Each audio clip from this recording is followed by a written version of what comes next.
this is going to be purely Steve Hoffman forums universe, like totally teched out. Last week on this, which is intended to be kind of the EU UK time slot, we were talking about you know, the Loudness Wars and why collecting used CDs is a way to get sweeter, better, purer masters.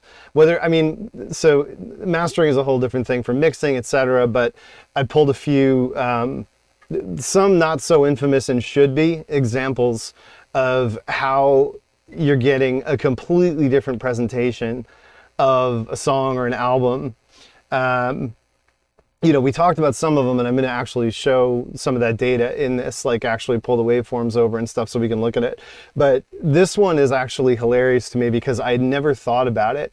But back in, I can't remember exactly when it was, but it basically, like, they did 25th anniversary reissues of the Echo and the Bunnymen catalog. You know, Echo and the Bunnymen is not a band that they were really sonically adventurous. You've got Bill Drummond involved, coming out of the whole Zoo record. You know, like this is Liverpool's answer to Factory Records. You know what I mean? Like this is their whole alternative rock beginnings, and they were an incredible band and just so unique. And Mac was one of the best singers ever, et cetera, et cetera, et cetera. But you know, their recordings were pretty rough, despite the fact that they were on one of the bigger indies of the time. And they did get, you know, relatively quickly decent crossover. I mean, they were getting as big in America pound for pound as The Cure up until The Cure started doing Goofy, the Love Cats, and all that kind of stuff. And so the funniest thing to me was when you go back and look, like, it's absolutely crazy how bricked their catalog has gotten. And I never really noticed it because, again, the recordings are pretty rough. You know, in one of the most infamous songs in their catalog in terms of a really landmark production, a song that freaked everybody out. Honestly, it was like shocking that the cutter had horns in it. You know, it seems ridiculous now, but to go face on coming out of punk and post-punk and embrace musical melodic horns, trumpets, you know, was nuts because you would only even think of touching a horn for skronk. You know, like basically playing it wrong. You're talking like New York No Wave, you know, James Chance, or, you know, there's like Stray Cat. I mean, it was an affectation. It was such an affectation. And in as much as the guitar solo was like, you know, forbidden, coming out of punk and into post-punk, while, you know, similarly horns were considered really extravagant and pretentious, and so they weren't used much. And, you know, reputedly, I mean, it's hard to be able to say that you can trust Bill Drummond's account of his own decision-making and how important it was, because he sort of takes credit for tons of shit across his many, many books. I think specifically of the two books, 17 and 45. 17 is more esoteric, and it's about his, like, Julian Cope ley line, modern, like, dropout, I gotta replace all the manhole covers in Liverpool shit. Like, he kind of goes off on one. But like in a more kind of classically English way than Cope, who just goes completely fucking nuts. And, you know, I mean, Julian Cope's the man, whatever. I mean, I love him. I love failed iconoclasts. I love people who approach their career with all the bravado and theatrical egotism and Bowie preening, and then just fucking totally flop. Like, their music does shit. I mean, Teardrop Explodes had a couple of interesting hits. I mean, in England, an indie level hits, but this isn't a band that ever achieved the level of success, certainly not of their twin peers in Echo. And it was a source of enormous frustration because, of course, Julian Cope felt that he had, you know, Mac had stolen his look, or that Bill had given Mac the cliff notes on wearing, you know, the army jacket. And a lot of bitterness you can read in the book, Head On. It's if you can find it, there's a two-for book of Julian Cope's memoirs. One's called Head On, the other's called, I think, Reloaded, but it's basically you flip the book over and it's both books in one big tome. It's really excellent. There's so many fucking funny stories of, like, it's just like when you think about what the pre-internet age was like, you really feel it in that book in such a cool way.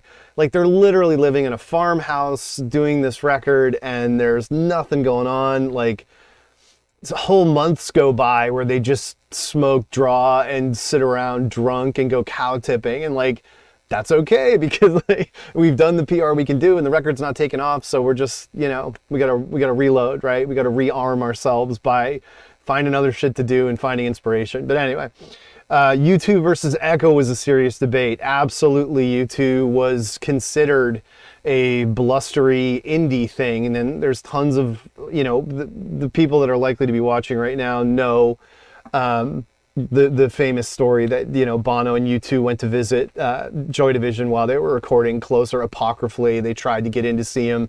They worshipped Ian Curtis and Joy Division, and, you know, whatever. I don't really care about that. I like early U2, they're so unsophisticated. They're just like Christian school, Catholic school boys. Like this, the effrontery in the front and the kind of like, you know, Liverpudlian shit that goes on with Echo and Mac and the Manx over, and you know, it's just like U2 were such soft little, you know, silly. I mean, if you watch the early, like their first appearance on, I think it's not even on Top of the Pops, I think it's an Irish, like an IE or Art, whatever, variety show, and like Bono's wearing a full-on like rayon fucking jumpsuit in 1980 or 81 or whatever it was.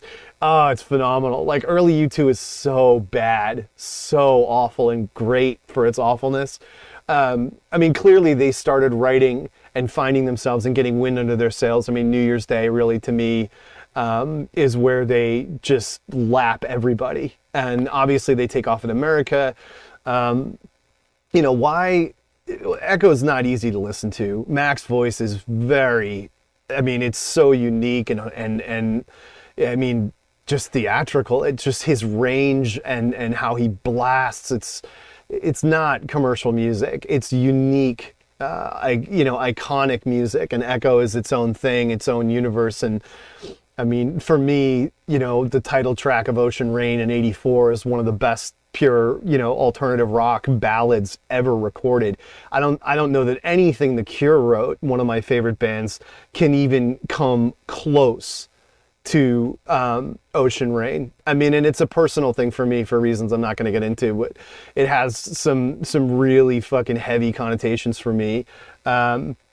The Edge totally ripped off Pill guitar lines. Of course, Keith, I mean, everybody ripped off John McGeoch and Keith Levine. I mean, those guys, and it's like all the bassists learned to play from Jaw Wobble. It's all the same roots. Like there were only so many people doing original shit. I mean, McGeoch's work in Magazine got ripped off everywhere, and he didn't really play much guitar in Visage with Steve Strange, but clearly the stuff in Pill it's just crazy. I mean, you know, there's the thing about post-punk for the best players, and, you know, not just players, but thinkers, creatives. The resetting of all rules that comes with post-punk really did lead to some incredibly original shit. I mean, yeah, most of it is informed by white kids hearing dub for the first time, right? So, I mean, and when you talk about the riots and everything down there, and how that was an influence, the racial tension, the class warfare, blah, blah, blah, you can go on forever. But there was a lot of really, truly astonishingly unique shit happening. You know, can you compare it to, let's say, you know, the ultra aspects of like Trout Mask Replica, to even to like when Donovan went head? You know, a lot of the 60s and 70s stuff was actually crazier, you know, and I'm not a fan of Frank Zappa at all, but, you know, a lot of the stuff that artists like that were doing was, you know, theory-wise, far crazier than post-punk, because post-punk is still carrying, you know, a kind of a lack of musicianship as a point of pride. And that goes in a couple different ways. So, like, Echo get better and better. And it doesn't hurt that you get DeFreitas, like one of the best drummers ever. This is the other thing about Echo. Like, the kick, the triplets and the double kick, and like everything DeFreitas was doing, the drummer, he's a really tragic passing. It's awful.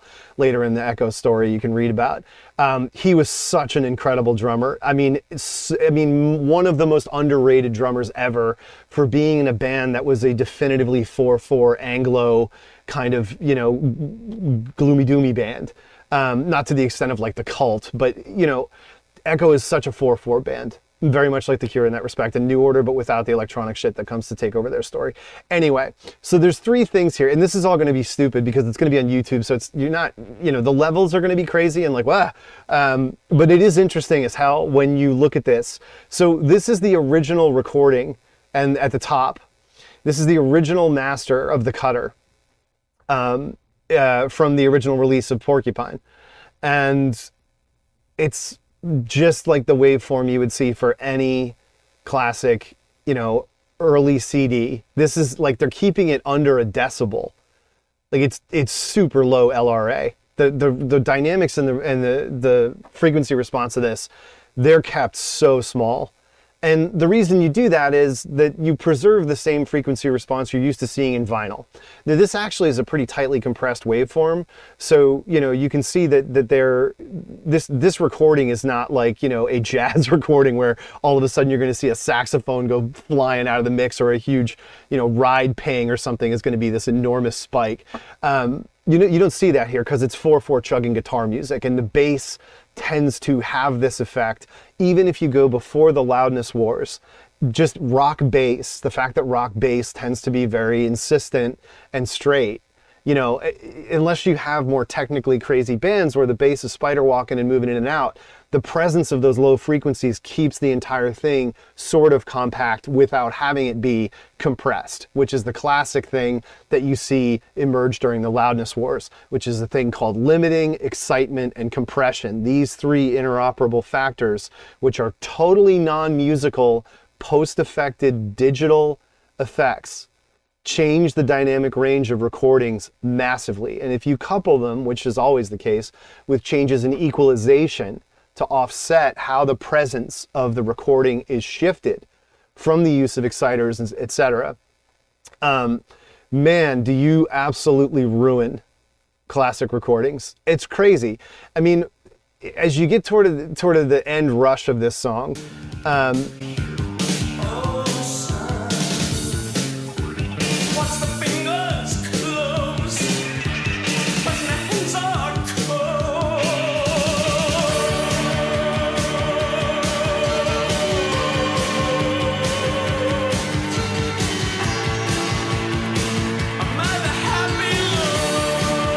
so you see how much room his voice has?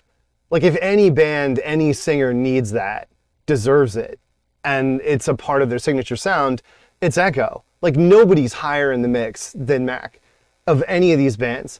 And so when you get to, so there's two different awful remasters of this, one less awful than the other. If you look in the center here, this is the Crystal Days box set from 1997. This is blown the fuck out. But you can see that it trails, it trails the innate sort of compression of the original song. But the difference, I mean, not just in volume, all of a sudden, because of the kind of crap sound of the recordings, again, these are indie rock bands in the early 80s in the UK. If you listen to what happens to the drums before we even get to the part about Mac, it's pretty grating. And this is only 97. So this is the original.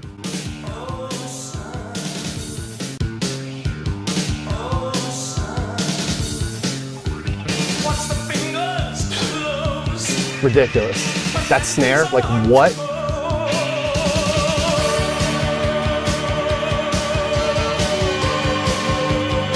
And now it's cutting into Mac.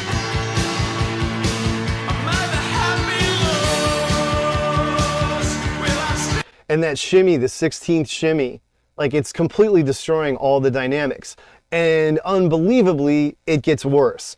The 25th anniversary, if you look at this waveform of Porcupine, this is classic brick wall dog shit. If you look, they've used compression and gain to flood this entire thing. There's no air. It's all color.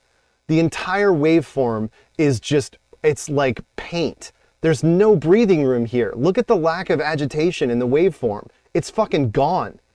So this is like, I mean, honestly, the Echo, there are a lot of examples that are just as bad as this. I'm not banging on these guys or the guy who did it.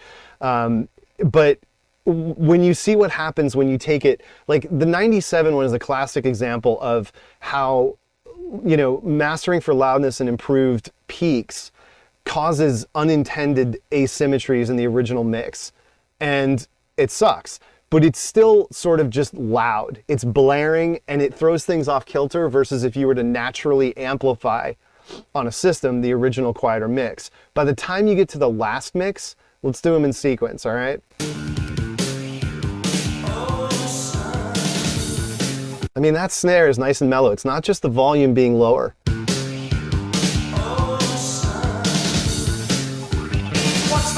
And now it's getting, you know, it gets so much brighter and blown out in 97. Then you get to the 25th anniversary where you've got full on massive compression on this thing.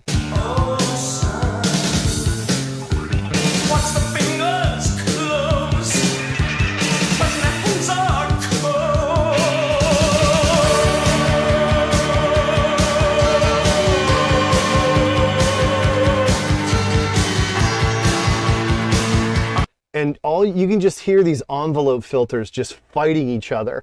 The whole thing is just like, it's so punishing to listen to, because you're essentially listening to these artificial gates and envelopes that are triggering on all this information, and they're totally destroying it. They're not increasing the sonic clarity. They're creating sonic problems by artificially amplifying the overall footprint of the record. So, you know, it's so striking on the Echo, on the Echo, the evolution of Echo, and it's like every song you can think of they've ever done. You take anything and it's the same problem across all their masters, and it's a really, you know, clear-cut example of three phases of what happens here. You know, there are some of these that are so famous they're not worth talking about. Californication, the Iggy 97 mix of Funhouse, like, we don't need to get into that. That's sort of like covered ground. The Iggy mix of Raw Power, rather, not in Funhouse. There's the Bowie thing. Anyway, the Iggy mix in the 97 of Raw Power is just absolutely stupid. It's just not even worth talking about. But in the last stream I did where I talked about the halls, I showed you that I came across the original 87 Elektra CD, WEA CD, of the first album, Stooges, 1969. This is the waveform that's on that CD for I Want to Be Your Dog. And you can see it's, again, you're barely hitting 0.67 on the highest peaks, away from true zero. And you've got this wonderful stereo separation happening. I mean, this is another thing that is not allowed in the modern era, in the Loudness Wars.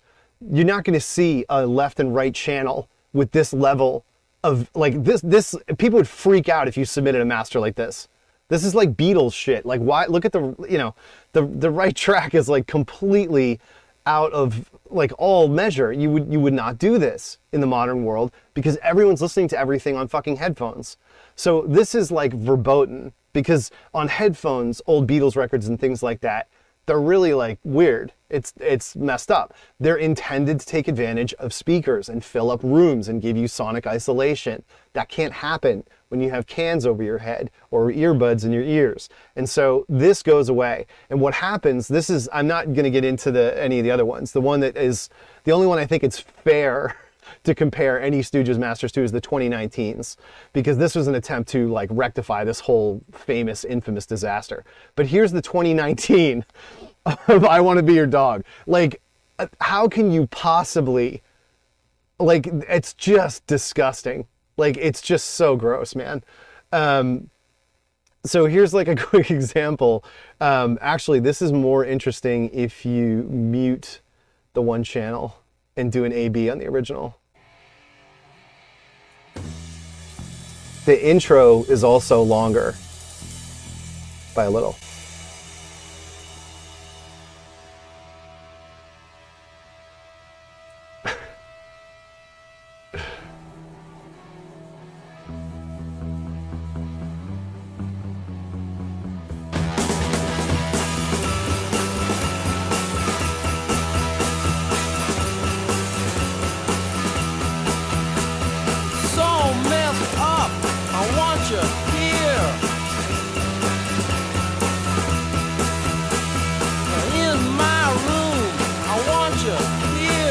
So there's an argument maybe that can be made about the piano. And that's sort of an infamous bone of contention, you know, across this entire conversation. There's no question that, yeah, it's a little bit honking. Like, the piano's definitely blown out, and that's just, you know, causal. But when you get over to the other one, to the 2019, oh my God.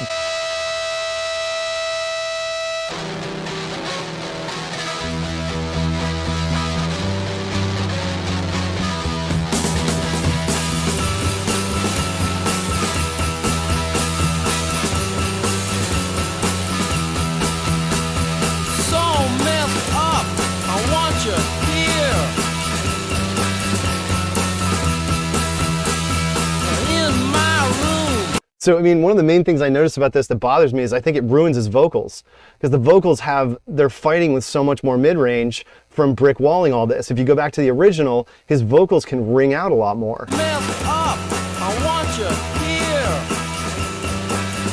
mean, it's quieter, obviously.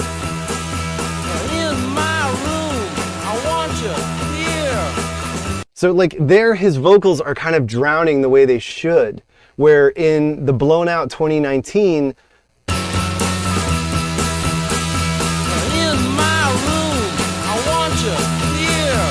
they're cutting through more than they should. It's almost artificial, so you're just losing the entire kind of sound of the band. And it's just it's a really silly example of just how dramatically bad these modern mastering and digital effects campaigns are. And again, like I say, some of these examples are so infamous they're stupid. Not a lot of people talk about the OG Stooges because Raw Power is like the original, hold up, this is bullshit. Like, that started the whole thing, honestly, in so many respects. But yeah, this one is really dumb, really, really silly. And, you know, one of the things I wanted to kind of pull up about it, you know, like I said, with the echo thing, it's not just the super obvious stuff like Stooges. There's another example that was, honestly, I was kind of blown away by, because I sort of forgot about it. I, you know, grew up with R.E.M, so I didn't need to buy R.E.M albums, but they started doing reissues in the 2000s, you know, after they've broken up. And I hadn't looked at them. I went and looked at them and I was like, wow, this is fucked up. I mean, how can you do this to R.E.M? Like, what a strange, and look, like, you know, Mitch Easter, actually no, Mitch Easter didn't do this one. This is what's his name? It's the guy who did John Cougar Mellencamp's stuff, Gaiman. I think his name's Don Gaiman. But anyway, I mean, look at this. It's ridiculous.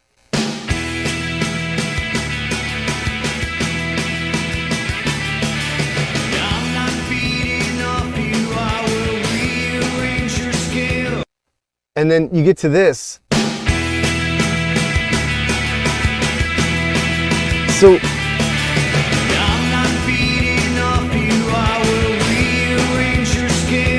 So this is one of the things this has a different net effect to me. And the effect of this is, this no longer sounds like a band from the 80s. Now you're like now all of a sudden this just sounds like more like a modern band because you've brick walled it. And look, you know, again, Straight 4/4 Rock has not got a wide signal band to begin with, but certainly there are pretty dramatic little, you know, spikes and valleys on the original these days. The remaster is just nuts. I mean, this is not like, if it was Ministry, I could see it, right? But now you're taking all that headroom, you're blowing it out, and now it doesn't feel like R.E.M anymore. Maybe that's to me. Maybe that's like Gen X old, you know, ears and shit, but excuse me, the voice is drying out already. I'm not fucking on heroin. It's just, when you think of things that like you wouldn't expect this to happen, I would not expect R.E.M to be this dramatic a victim of the Loudness Wars. And like, so look at Fall on Me. I mean, come on. This is such an important, like, this song needs a lot of dynamics. And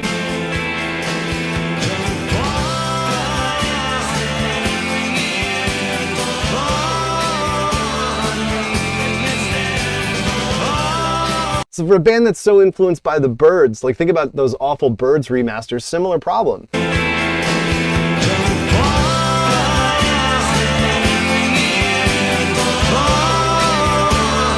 Can you hear that? Like, to me, it sounds like I have like seashells over my ears. How badly this boxes in the guitar frequencies.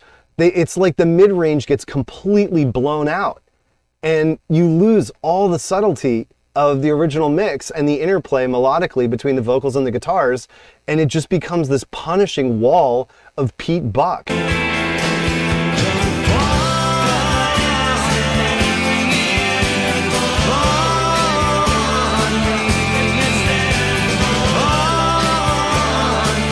It's so weird, you know, the kinds of bands that have been hit with this. There's another example that's kind of strange, which is not as much of a Loudness War quote issue, which is the Cocteau twins. So in the 2010s, Robin Guthrie got his hands on and or got funding or asked by Rough Trade to remaster the Cocteau twins catalog. And the strangest thing about it is he didn't really, you might think so, but he didn't really brick wall it. So this is Carolyn's Fingers, and it's not that crazy, but what is crazy is he totally re-EQs it, so it doesn't sound anything like the original. I mean, the difference is really striking.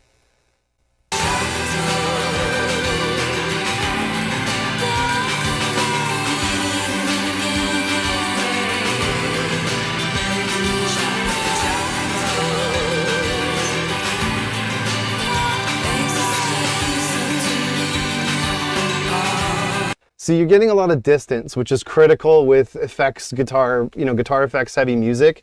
You really, really need space, and it needs to die in the mix. This is the secret of My Bloody Valentine.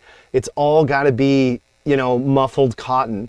If you start cranking that or you add too many effects, right? Like that's the thing Robin Guthrie is such a genius with. He's not putting like really obvious. He's putting tons of effects on the guitar so that they become its own frequency sort of bed. And what you see when you get to these, you know, quote remasters,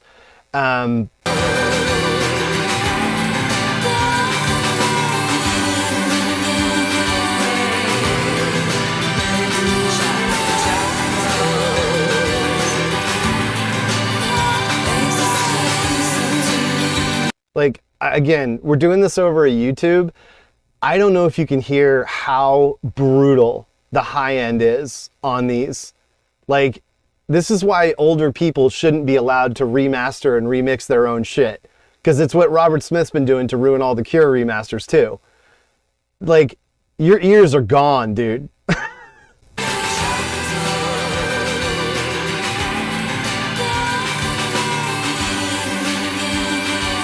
Everything's balanced. The hi-hats are balanced. The cymbals are balanced. There's enough space for the guitar. There's enough room for Liz. And then you get to this.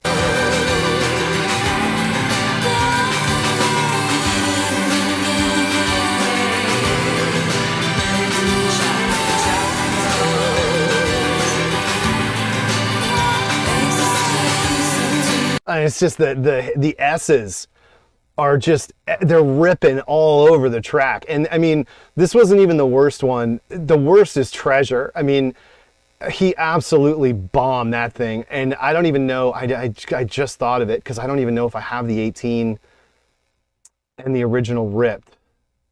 No, these are the same, so I don't have it.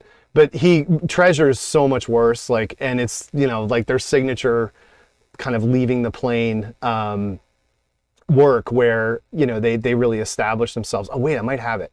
Yes, I do. There you go. So this is the original Lorelei, and Head Over Heels has the weirdest compression settings smacked on the master bus. Probably, I wouldn't be surprised. But look at this. Are you kidding me? Like, this is the original song. This is the one that was like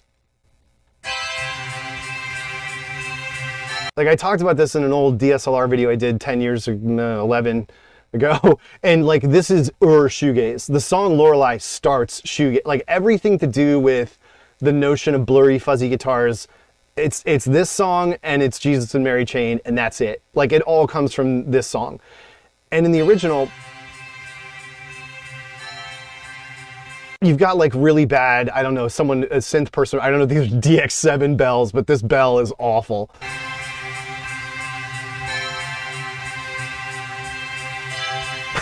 So bad.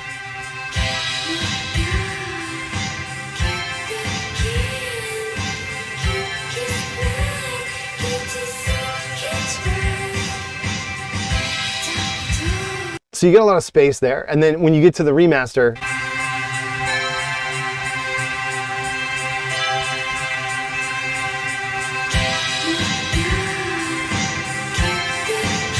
listen to that snare, it's so fucking bad.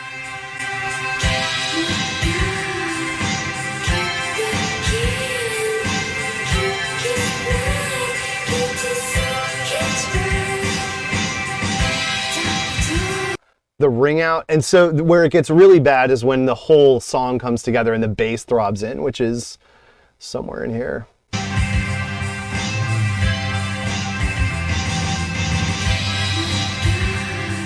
Hold on.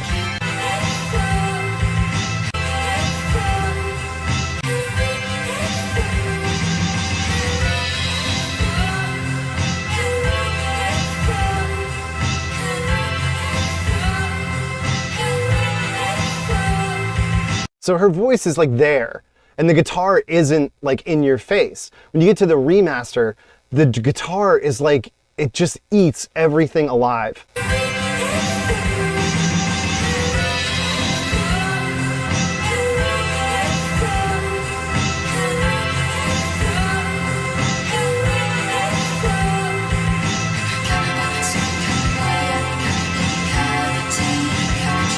I mean, the Cocteau's is like, it's not just the loudness piece, it's everything EQ-wise that he did, and it's just brutal. But anyway, here's another really good one that's, you know, super, super legendary. Not going to surprise anybody. Smells Like Teen Spirit. This thing goes through an actual correction for how effing bad it got. So the original CD, look at this, plenty of dynamics. It's still really hot. The original CD, which is, who's the guy who did this? Was this Howie? Somebody, I can't remember. But I mean, look at this. You're not even close to maxing out. It's fine. And then you get the 2011 20th anniversary. This is one of the most infamously bad brick wall jobs ever. It's so bad that if you look closely, you can see that they tried to dial it back 10 years later for 2021. So like right here, if you look around the 120 mark, this is a key example. Like, it's literally bricking all the way through the first chorus, the first proper chorus, not the intro. This whole thing bricks, and the whole finale bricks.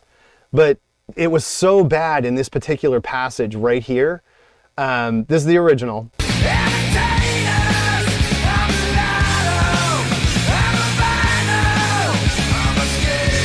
Like lots of period 90s drum reverb, love it. It's got everything I need, right? But then in 2011, you get this 20th anniversary where it's just like, what even is this?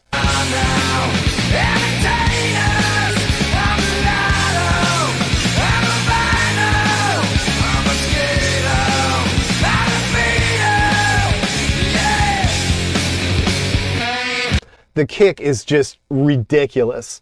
Like, it sucks so bad how they just completely blew this thing the hell out. And, you know, like I say, they tried to redress it in 21 because it was just such an embarrassment, but it's still really, really hot.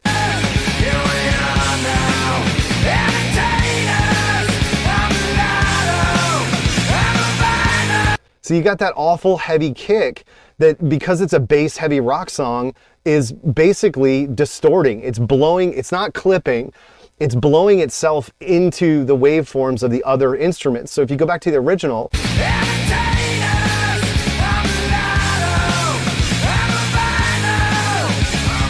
even if you crank that as loud as you want, the same separation will be there for growl, get growled. And Novoselic and his voice, more importantly. When you get to these future ones, and this is a really common problem, even in classic rock, listen to what happens to Cobain's voice.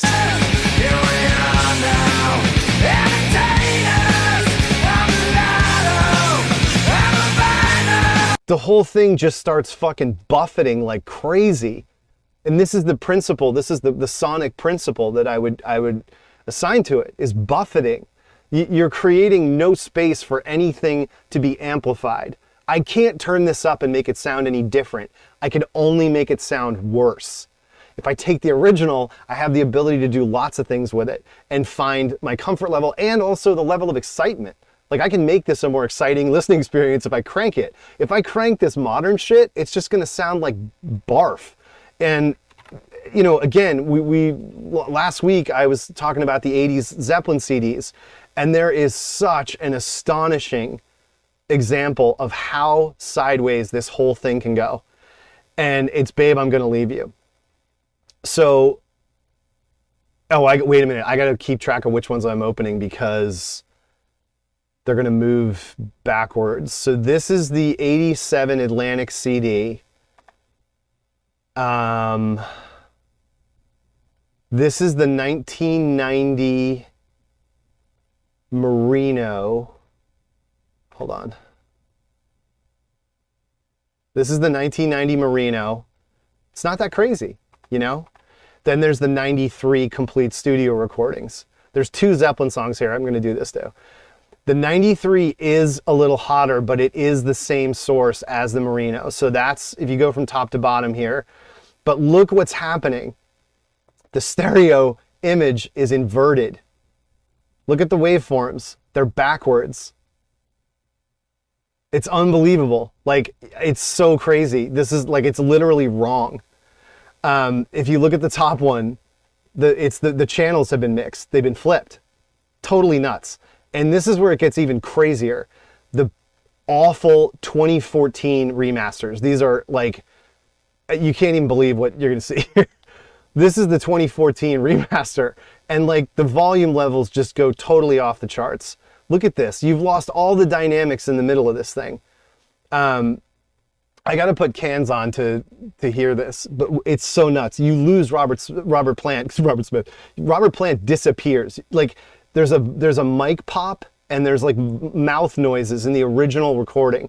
So I'm gonna have to do these sequentially because I've already lost myself because I'm talking while I'm doing it. So here is the 87 Babe, I'm Gonna Leave You.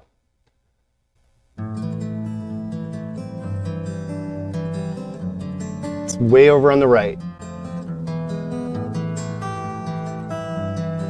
And if you listen to his vocals when they come in, there's a mic pop. It's pretty heavy. Baby, baby, I'm gonna leave you.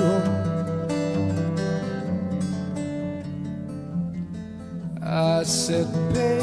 Again, solid pop. You go to this is the nastiest 2014 one. They fixed it, so the channels are back right, but it's like way hotter.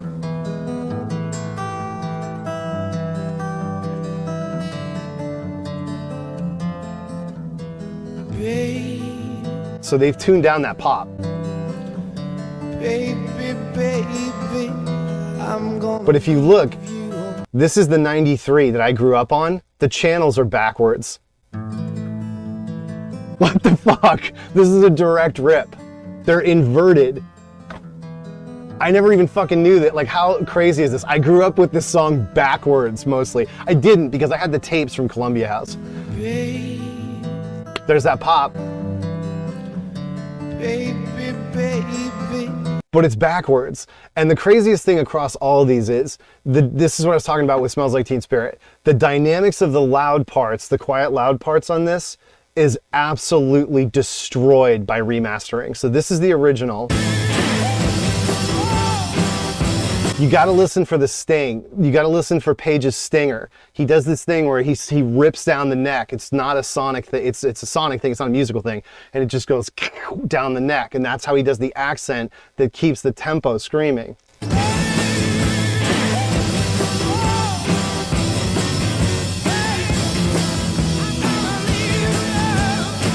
super, super obvious, super loud. When you get to the remasters, that gets completely lost because the low end starts beating the shit out of itself.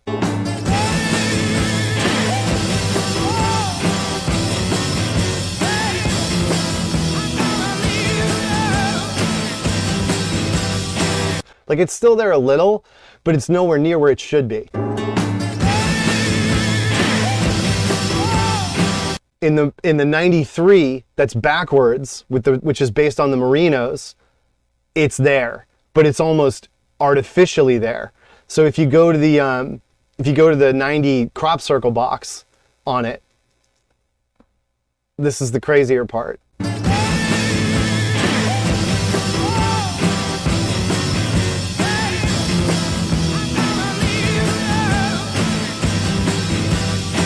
So a lot of people like the first two records as done by Merino for the crop circle because the 93 is hotter and it makes the problems a little bit worse. But if you go back to the original 87 by whatever it is, Diamet,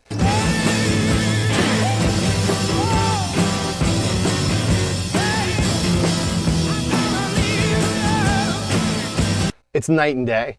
And it's just like, these are examples of like, this is not a silly, like Steve Hoffman Forums joke. There's super destructive stuff. And one, like even more dramatic than Babe, I'm Gonna Leave You is Misty Mountain Hop. This is the 2014, okay? This is the original Atlantic CD from 87, Misty Mountain Hop. Are you kidding me, right? Like this is absurd. And it's a problem because Bonham's ghost notes get totally ripped out of this thing and they're so crucial. My favorite drum fill of all time is in this song. I think it's right about in the 117 mark when they come out of the first chorus. Hold on, let me pull it up. Just then a policeman stepped up to me as the said these hey would be kept. It's like, oh, get in line, get in line. Well, you know, they asked us to stay for tea and have some fun.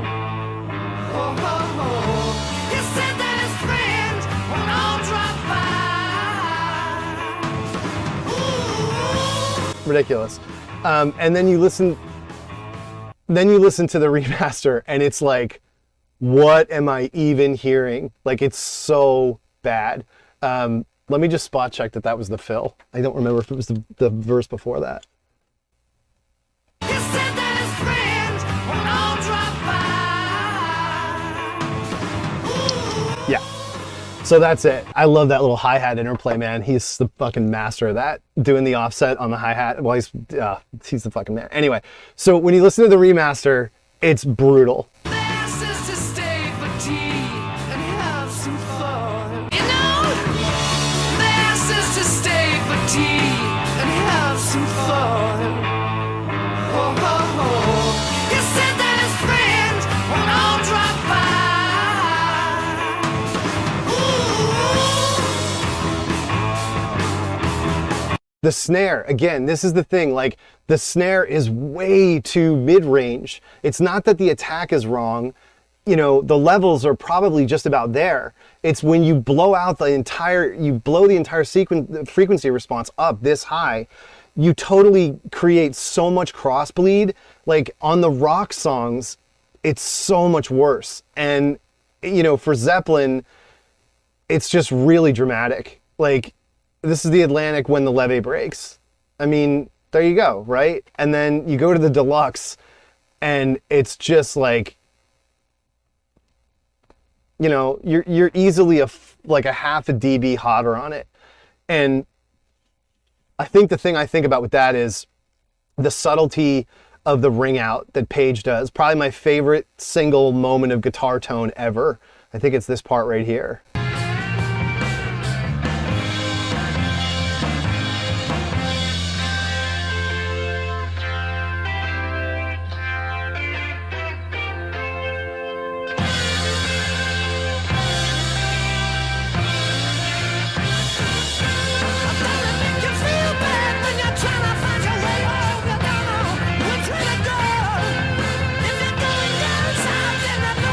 Similar to like a My Bloody Valentine, this is a wall of sound song. And what happens is all that heat the heat and the gain that they're getting out of that amp in that little tail off before the explosion, that heat gets totally overcooked when you apply these, you know, envelopes and gains and limiter circuits to it. And it doesn't have any space. There's nowhere for it to go. And it just absolutely ruins it. To say nothing of the fact that when Bonham starts doing the every fourth, like dun, dun, dun, dun, like he's hitting the kick, that gets distorted and blown out. Again, the bass problem. So by not keeping the headroom low enough, the whole thing just becomes just mud. So, you know, it's a dual problem. It's the subtleties that get ruined, and then it's the dynamics of the hardest parts, the loudest parts, the most exciting parts of the song get ruined. So do an A-B real quick.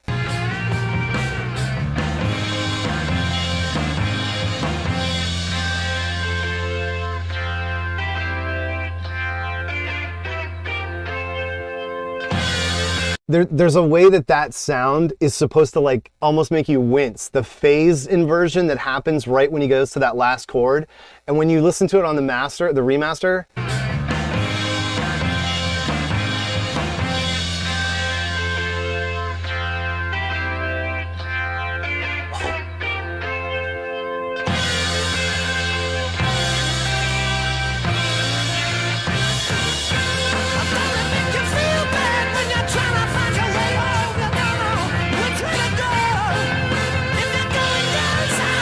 like the cymbal is just totally beating the shit out of the entire signal. Oh, it's so ugly, man. It's such a tragedy, like how bad this stuff gets. And, you know, it's watching this as I brick wall the fuck out of the song I'm working on. Yeah, Will, what's up? Kraus coming through. It's Rides Nowhere got so many bad remasters. Oh man, yeah, where is it? Do I have to get up? Because I'll pull the mic out. Yeah, unfortunately I can't. It's I've shown it on other streams, the awful Rhino or Ryko 40th anniversary Ride Nowhere. Holy crap, that's brutal. I mean, forget the Robert Smith remix of Vapour Trail with the fucking DOD delay on it. This is, oh, it's so painful. So there's two examples really. Here's Vapour Trail 2014. Here's Vapour Trail 1990. I mean, give me a fucking break. That's ridiculous. But and like this was relatively well produced. But like, what's going to happen to the drums? You know what's going to happen to the drums, right? Laws is going to get turned into, it's just going to fight. And so like on the original, you got all this space in the finale.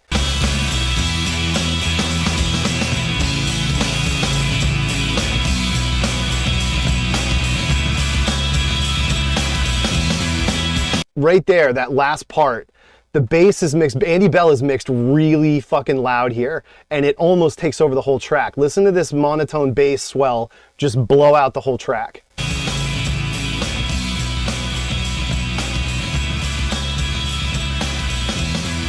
From a production standpoint, that is super fucking shaky. Like they almost lose the whole thing right there. But listen to how messed up it is on the remaster.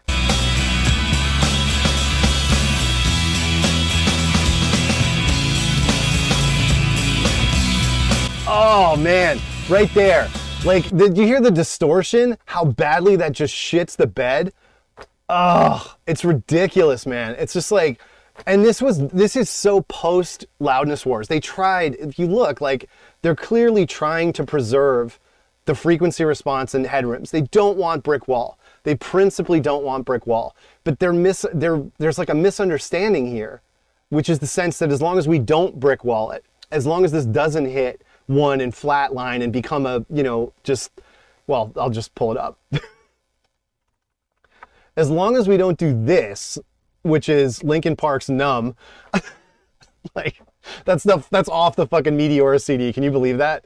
As long as we don't do that, we're fine. Wrong. Because when you even excite it, it's not just the pure volume level. When you excite it, you destroy all the innate frequency response and headroom. You artificially pull the song, you stretch it. And it's a big problem. I just heard a song get suffocated in real time. Yeah, no, absolutely, man. It's brutal. And I mean, you know, the Loudness Wars is a thing for sure, when you look at nu metal. I mean, it was silly. And it went on forever. And it was like an arms race. I mean, here's Minerva. Really? Like, seriously, this is how you mixed your record.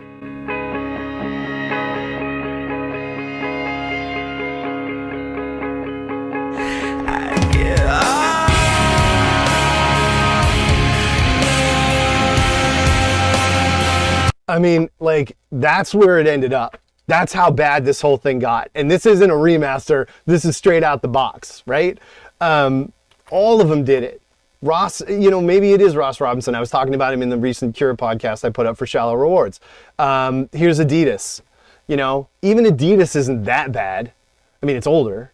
Freak on a Leash. Oh, wait, that's the remix. Freak on a Leash. It's not that bad. Falling Away From Me probably is. Yeah, you knew it. Falling Away From Me is totally bricked. Ridiculous. I mean, you had to expect it.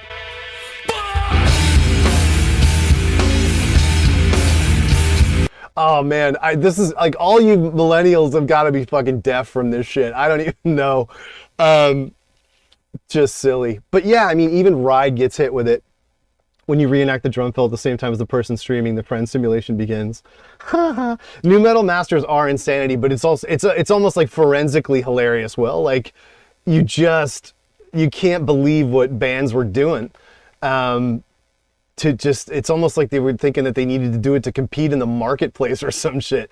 But like, you know, you can find, I can't imagine music going away from the brick wall. No, I agree.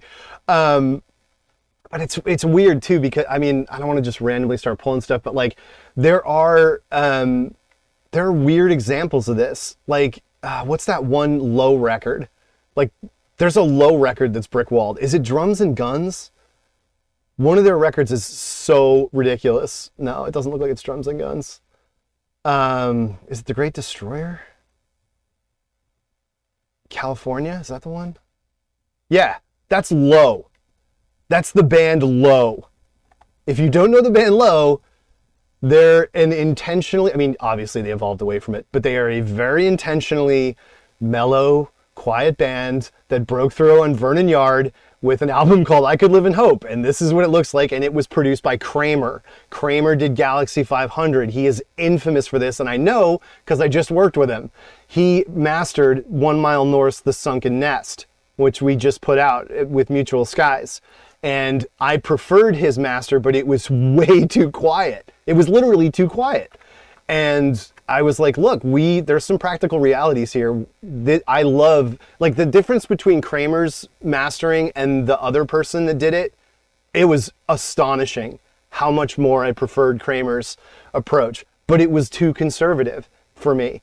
And I wouldn't do Today because that's like a super shitty indie record. But like, you know, if you look at like Ceremony, this is the loudest, craziest thing Galaxy 500 ever recorded. And this is the loudest Kramer ever like let anything get, because it was part and parcel of the whole thing.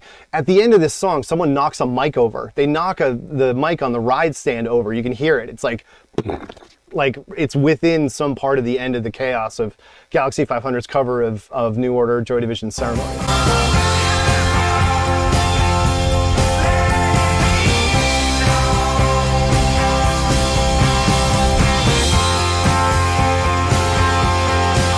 But that was a completely intentional choice. I mean, like, if you look at Another Day, no, so yeah, wow, On Fire's pretty hot. I don't think that's the remaster either. This Is Our Music is a good example. I think that was super no, that's loud. Wow.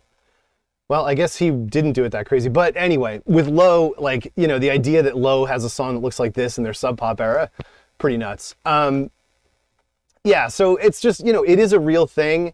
It's a thing that happened to tons of different records, and I guess I'll end on the one that made me the angriest, which everybody, like, you know, I talked to offline, whatever.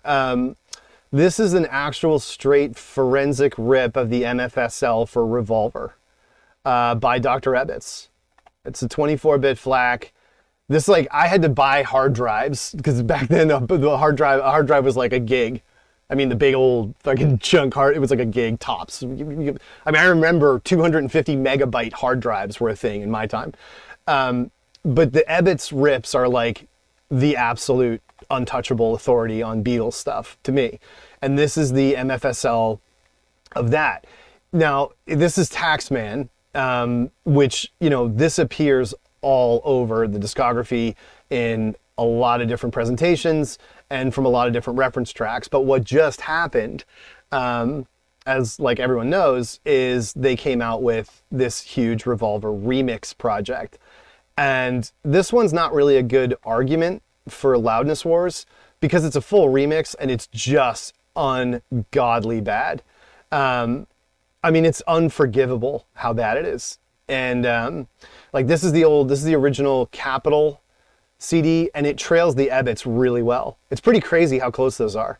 So this is the Capitol, oh no, this is the Parlophone CD, and this is the Ebbetts, and they're right on the money. And I mean, that's vinyl and that's CD.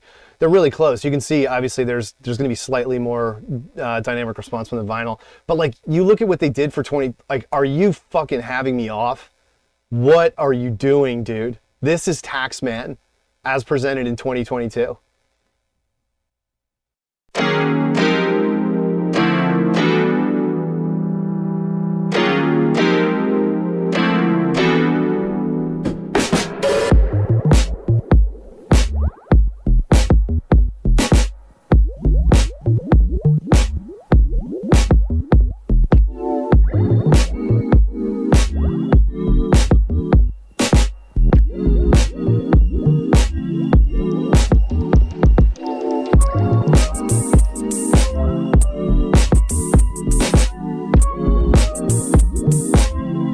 Back, all the slapback comes through. And did Ceremony get remastered for the box set? Yeah. Tron, I'm pretty sure that box set that I tweeted out for CD Friday, the Galaxy uncollected collected Galaxy 500, that was hottened up. And that may be, you know what, I may have been pulling those over from that, and that's why they were louder. They're still really nice. Those may not be the original CDs because, yeah. So that may be explaining that, Tron. That's interesting. But yeah, I mean, this just is like, the other thing too, and I'll just close with this because we're at time and I got a fucking ton of shit going on. The thing that is so messed up, here's the Parlophone, is I'm Only Sleeping. Because in this, and I've already beat this drum with a few people, but there's a pretty good chunk in here before. Like, I'm Only Sleeping is literally out of phase. This is the original. Just right off the top, listen to the clarity on that acoustic guitar. This is like the Parlophone 80s CD, the original CD.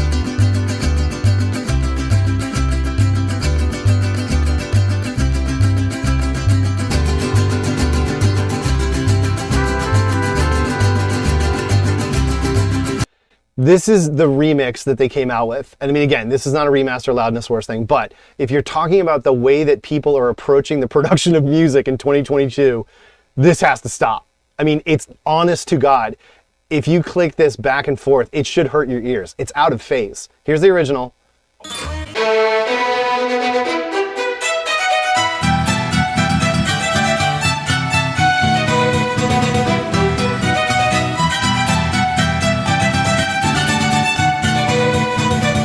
Studio monitor playing the vocals over the original vocal. It's so bad. It like it physically hurts my ears to go from the A-B on that. It's just nuts. And I don't understand it. It's just crazy because all this stuff is out there. Like, it's one thing if you've got a Robin Guthrie or a Robert Smith who's screwing around with their own catalog. Because, you know, whatever. Go ahead. I don't know. Like, it's not, you're a cult band. You want to be, you know, do whatever you want to do, fine, go ahead. But like, you know, the Beatles. But yeah, here's Fascination Street. This is the original. Tons of headroom for you to crank it. Tons of headroom for all this insane guitar shit to work itself out. Like,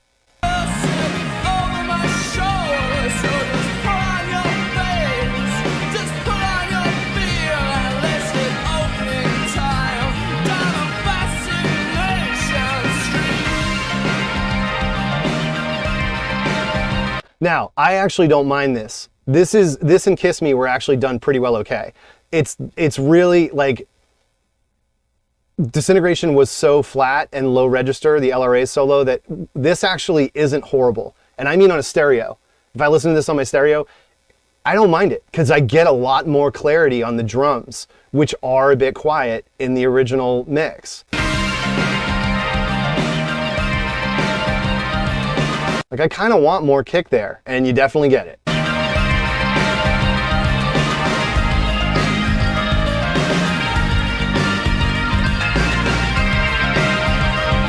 But that's the problem. When you hear that chorus, when you hear that huge flange ring out there,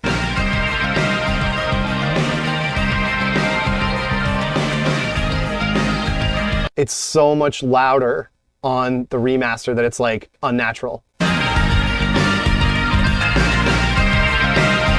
What the fuck? Like, those are the things that ruin the song. Like, I love that I've got more punch on the kick drum. I love that I've got more attack on the snare. There are things about this remaster that I like, but it's totally ahistorical and completely ruins the natural dynamics of the original recording, which, as I've said before and everyone notices, on the actual album sleeve, it says this record was mixed to be played loud, so turn it up. It says it right at the top of the credits on Disintegration, and that's why. Because until you do, it does sound a little bit quiet and distant and restrained. It needs amplification to come to life. You can't do it artificially or you ruin the whole thing.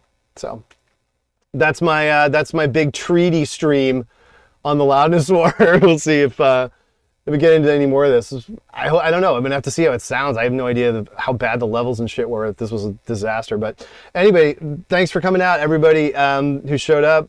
Appreciate the good numbers on a Sunday afternoon. And yeah, we'll be back at it Thursday, 7 o'clock. That's trying to keep to these times. It was a little rough during the holidays, but we will see you Thursday at 7 p.m. EST. The mic could be lower and the tracks higher.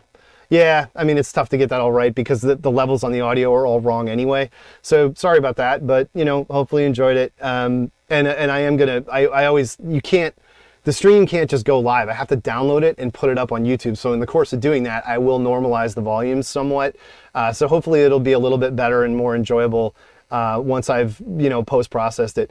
But thanks for coming out. I don't know if this showed up, but the OG had to bring it out. Everybody, make sure you continue to rep these, even though bleach is now totally uncool and black bleach is now washed and stopped being cool. But we did this. When did we do this? 2018? Did we do this? These shirts?